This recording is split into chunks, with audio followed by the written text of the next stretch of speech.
Okay, so yeah, good morning class and welcome to our subject software development 1. So C# programming. So before we begin, let's have attendance.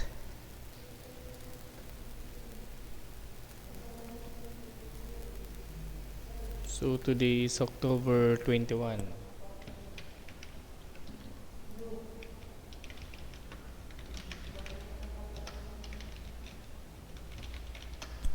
Abaya, Sir, present. present. Agbunag, Sir, present. Albayalde, Present, sir. Pagidudol, Present, sir. Belio, Present, sir. Fukuda, Colin, Fukuda, wala, absent. Gatchalian,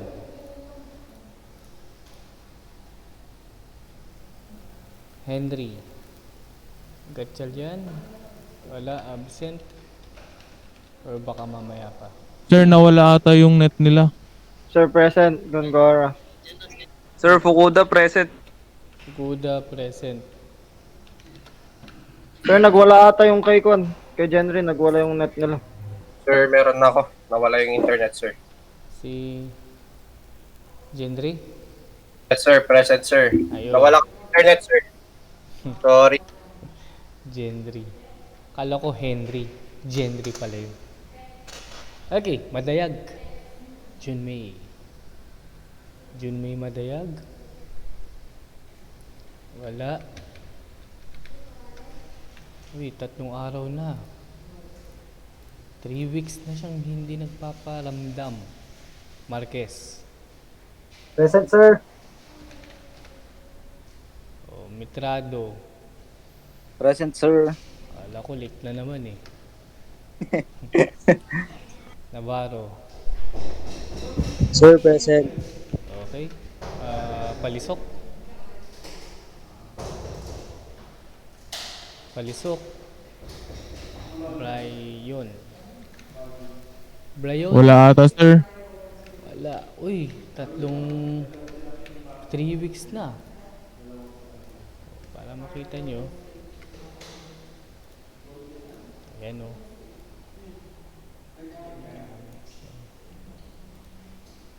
Tago ko lang yung iba para...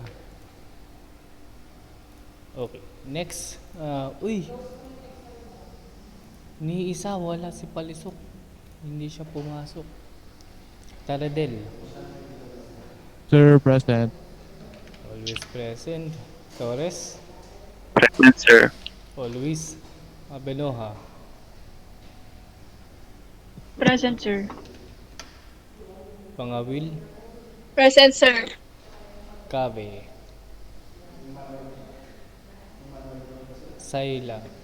Present, sir. Cuepo. Izel. Absent. Marquez.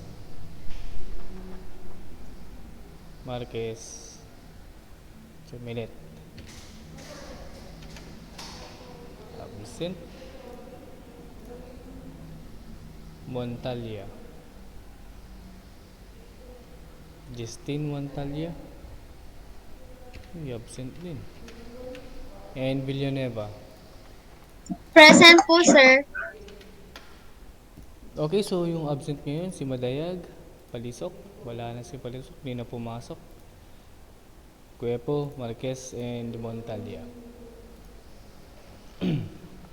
Okay, so let's go now to our Google Classroom. So in our Google Classroom, it's already uploaded yung exams natin. But before that, in our lecture, ito yung last topic natin for the lecture. We have the looping statement. Yung mga modules natin, it's already uploaded in our Google Classroom. Yung loops, do while loop, for loop, nested loops, while loop, looping statement. And then we have an activity for the laboratory. We have this one. We have three activities actually. So number one, activity one, so you will write a program. Activity two, you will create or write a program. It should be create a program. Anyway, and then the last one is simulation. Do you have any idea how to simulate a program, a code? Kapag walang magsasalita, ibig sabihin hindi ko na kailangan i-discuss. Simulate, sir. Iran. Ha? Simulation kasi noon, yung old days ng programming, bago mo siya i-debug, hindi kasi katulad ng ngayon, nowadays. Nakakakon ba ako? Okay, good. So, noon kasi hindi katulad ng ganito yung programming ngayon. Noon kasi ang programming is iba yung unit na computer unit na gagamitin for debugging. So, kailangan nilang i-simulate. Okay? So, yung simulation is without a computer, you will analyze the code. Okay? Hindi nyo pa i-code yun sa computer. And then you have to analyze that kung tama yung output. So that is the use of simulation, yung manual simulation. Now, magde-demo na ako ngayon on how to simulate. But before that, punta muna tayo sa our reference. So, Sir, andyan na si Junmei. Junrei. Nasaan na si Junrei? Junmei, sir. Junmei, sir. Junmei. Sir, awan net. Nakap. Anong last name? Madayag, sir. Madayag. Ito, Junmei, Madayag. Bakit lagi kang walang internet, Junmei? And Sir, present. nakapsot. Okay lang. So, i-upload ko naman to. Don't worry kasi YouTube ko naman na siya na-upload para mas ma-late yung data. Mas mababa yung data. Anyway, so let's go now to our topic. Our last topic is the looping statement. So, you have already an idea yung mga looping statement. Pareho lang naman sila ng ibang programming language. Yun nga na nagkakaiba lang sila ng format dun sa mga programming. Now, for example, here we have the basic, we have the looping statement. So, dito ko kinuha yung mga modules natin. Yan. So, a looping statement is a repetition control structure that allows you to efficiently write a loop that needs to execute blah blah blah the block of codes. We have three parts for the looping statement. Ano yung tatlong part? We have the initialization, yung starting point. We have the condition, kung kailan siya mag-end. And we have the increment or decrement. Okay, so nandito na yung discussion kung ano yung mga yon. And this is the flowchart diagram. And then for example here.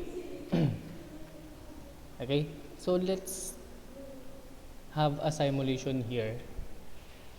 And then, paano siya magkakaroon ng output na ganito? Okay, so to do that, so sabi ko nga noon, manual ang simulation. So you can use Excel or Microsoft Word to do this activity or to simulate.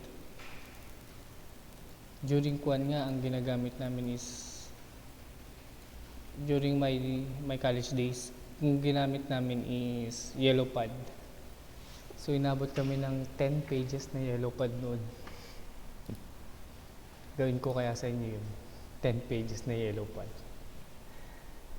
Wag po. Wag po, sir. Okay, so Wag po.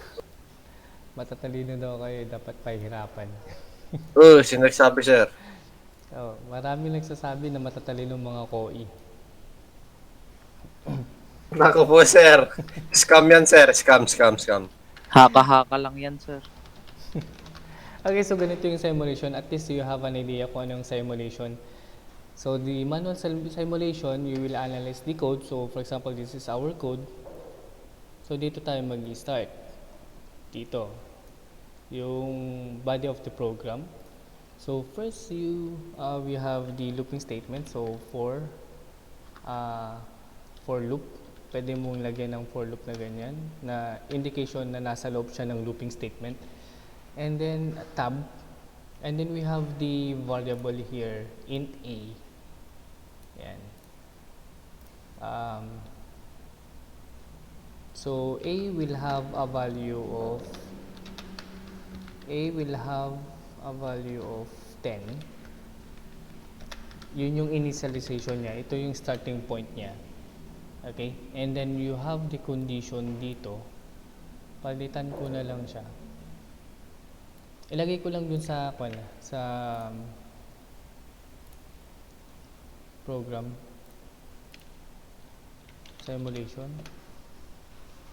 Okay, so ilagay ko lang siya dito. World. So dito na lang. Dalawang line. Ayan. So palitan ko na lang to, gagawin ko na lang siyang 3. Yan, 3.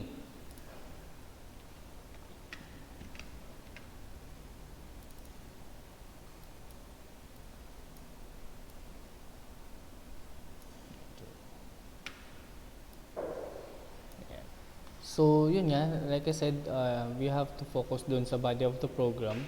So this is the body of the program. So first we have the loop. Ito yung loop ngayon natin. And then we have the first variable int a. So a, pwede. Yung iba naman, they are indicating kung ano yung data type. Pero kahit nawala yung data type, okay lang. And then we have the condition here. A is less than 3.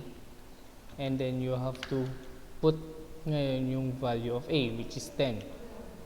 10 is the current value of a is less than 3. And then yung output. So 10 is less than 3, true or false? Anyone from the class para matapos? False. False. False, false, false. False, sir. False. False, sir. False. Okay, so Sir, false. so if in case that the condition is false, then it will terminate or it will go out in our looping statement. So wala tayong magiging output nito. Okay, so wala siyang output. So to do the block of code, para ma-execute yung block of code in our looping statement, the condition should be true. So palitan ko na lang to, gawin ko na lang siyang 1. So here in our simulation, we'll change the value of 8 into 1. Okay?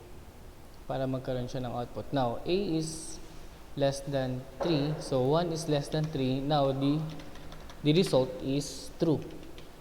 Take note that the result of a conditional statement, a condition is a boolean. So pag sinabi natin boolean, it's either true or false. Lang yung output or 1 or 0. Now, before na pumunta siya dito sa increment natin, so this is our increment. You can change this one. Kasi this is another format, yung a is equal to a plus 1, or you can have a plus plus. It is the same. Okay? Pareho lang sila. Now, so if in case na a plus plus yung ginamit niyo, before that pala, before it will go to the increment or decrement in this part, gagawin na muna niyo yung block of code. So papalitan ko na lang yun. And then yung iba pwede yung lagyan ng console that right line, or yung sa amin kasi ginagawa na lang namin is display. Okay? Yan, i-display namin. Para itong simulation na to is good for any programming language. So, yan, display, i-display niya yung what? Display value of a. So, what is the value of a? 1. Okay? And then, increment. So, mag-i-increment na ngayon siya. So, a plus plus. Now, the value of a will be, so, increment by 1. So, parang 1 plus 1. Now, the value of a is 2. Okay? And then, babalik siya dito sa looping statement ulit. So, we have the for loop. Indicate na nag-loop siya. Yung iba pa nga sinasabi nila loop 1. So, first loop, this is our second loop. And then, A is equal to, now, the last value of A is 2. Dito. Ito yung last value ng A natin. Then, A is less than 3. Then, change the value of A. 2 is less than 3. Then, the result is true. So, if the condition is true, it will do the block of code dito. So, display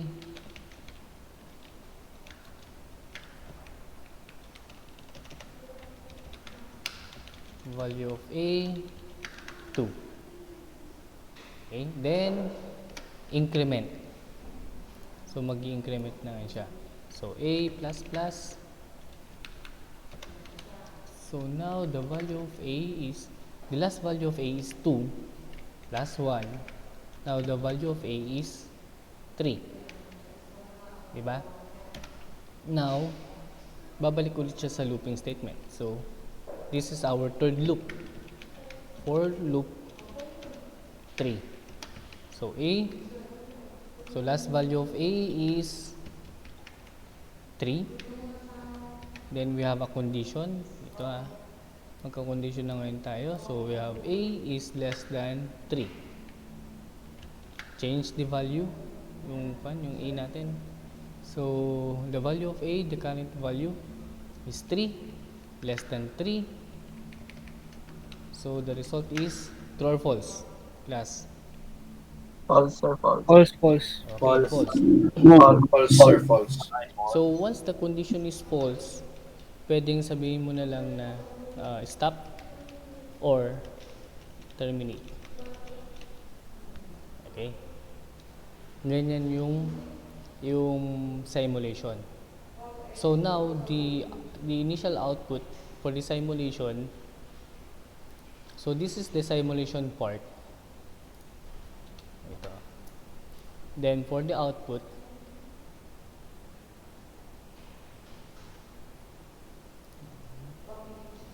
maglagay na lang ako ng table or layout. Column. Ayan, column. So, yung column 1 ko is for the simulation, and then for the column 2, pwedeng table. And we will, okay lang. Dapat pupunta sa doon. Ilagay ko na lang siya sa table. Kinat ko lang yun, cut. We have 2 tables. One for the simulation. Ayan. So, bahala na kayo kung anong format ang gusto nyo gawin na. And then, this is the output. Bakit walang line? Sir, naka 2 columns pa. Oo pala, no? So, tanggalin ko muna yung 2 columns. Layout. Yun, 1. Good. Nga pala, no? I forgot. Naka 2 columns pala. Yan. So, for the output is, syempre, ito lang naman ang ilalagay mo. So, output. Value of A. 1. Copy-paste ko na lang para mas mabilis tayo. 2 and 3. So, this is the simulation part and this is my output. Okay? Or, acceptable din naman yung i-run mo to. Okay? Ay, 1, 2. O nga pala, no? Wait. Hindi pala siya nag-display ng 3. So, walang value yung 3. Or, if you want, pwede yung output niya. Just print screen and paste. Ano na yun? Shift print screen ba? Control Shift print screen. Sir, alt print screen. Ayun. Alt print screen para selected lang yung windows natin na ni-print. Yun, good. So, either way. So, pwedeng ganito. So, you can use this one or yung ganito na lang. So any will do, it is accepted. As long as meron kang simulation part and then you have the output. Okay? So, yun lang. So, any question regarding our topic today? Nga pala, hindi pa. Meron pa. So, that is for the simulation part, the looping statement. Next is we have also the while loop. Pagsabayin ko na yung while loop and do while loop. What is the difference between the two? The while loop is the condition using the while loop. The condition is at the beginning. Nasa unahan yung condition pag while loop.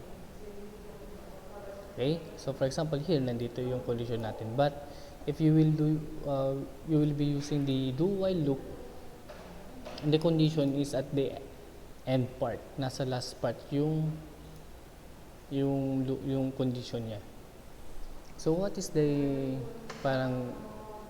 difference between the two? If you will be using the looping while loop statement, once the condition is false, so parang it will execute using the while loop statement. It will execute 0 to many. Okay? 0 to many loop. Pero dito naman, using the do while loop, it will loop 1 to many. Okay? So for example, tayo dito sa so gamitin natin si looping statement.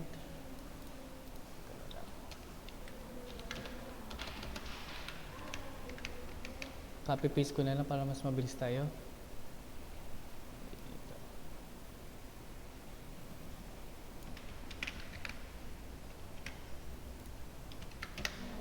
Okay, so we have the variable a is equal to 10, then 10 is less than 20.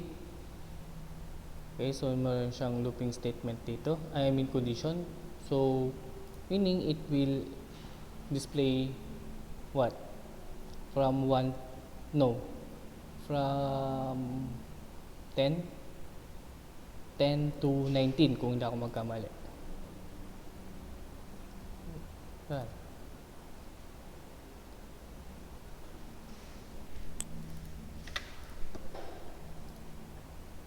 Sir, so ba ata yung curly yung brace? curly bracket natin pala, no?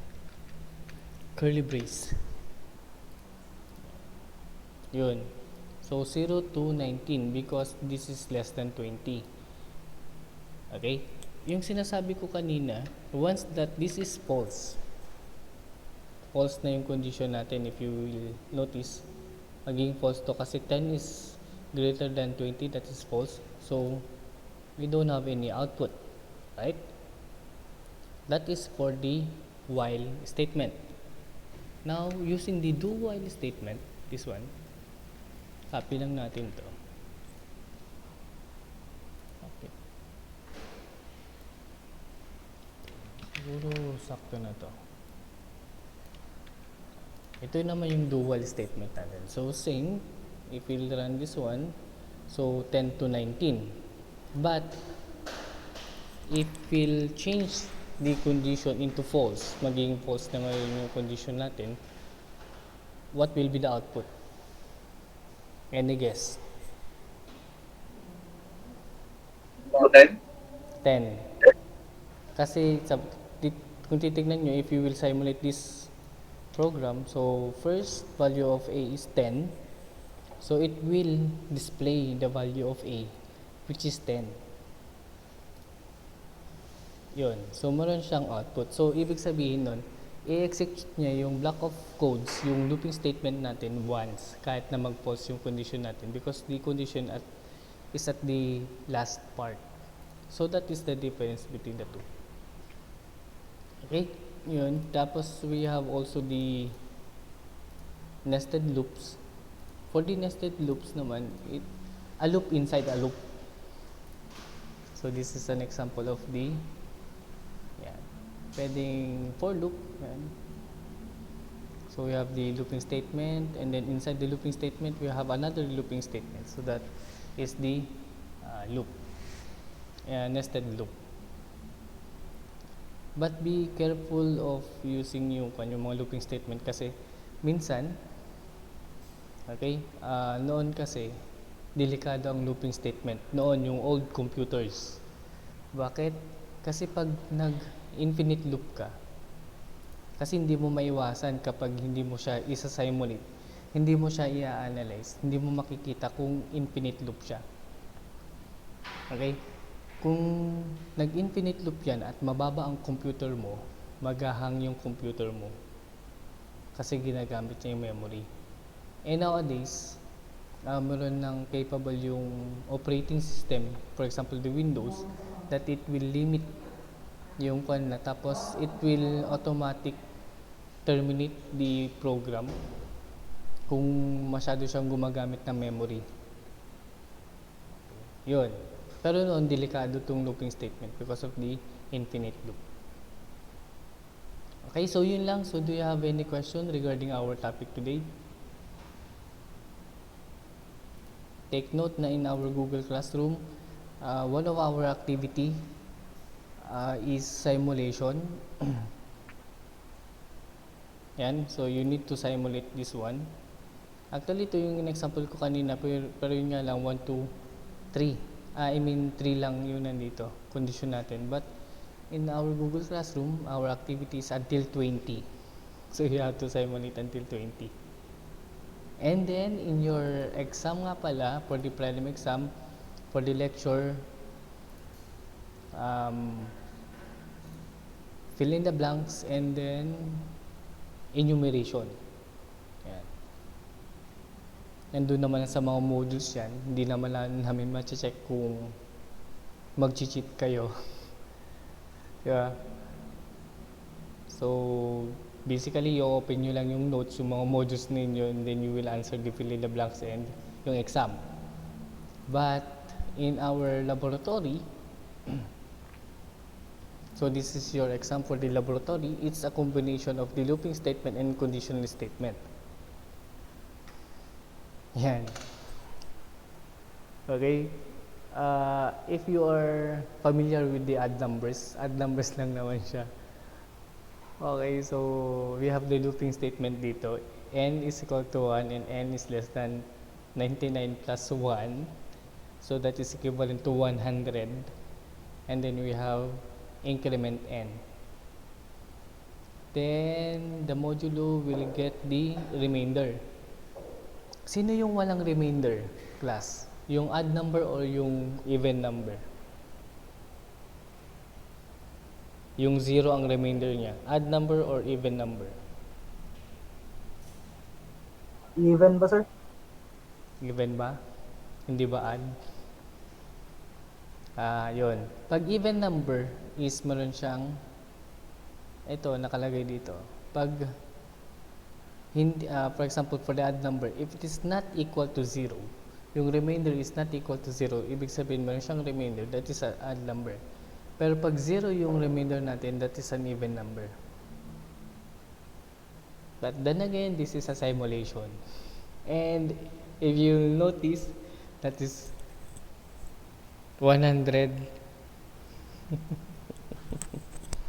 Hindi kaya pinahirapan ko naman kayo. Okay, so anyway, do you have any question Sir, regarding pwede tumawad, sir. anong tawad? Sir, Tawad parang naman, madami yan, ah. Oo nga eh. Kaya, sir, parang Tawad. madami. Baka naman, sir, tawad lang. Kahit kalahati, okay na yan, sir. Kalahati. Oh, Lahati sana, sir. Okay, kalahati. So, you will change na lang into ito. So, until 50. 50 na lang yung kuha natin. So, from 1 to 50.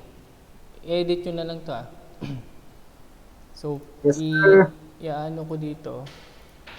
Ino-note ko na lang. So, note. So, yung initialization value niya is 1 and the condition naman is until 50. Okay? So, yan. Sir, Yes. Yung end. sir, excuse mo na sir, inaayos kasi namin yung wifi dito. Okay, hindi. Madali na. Matatapos na tayo.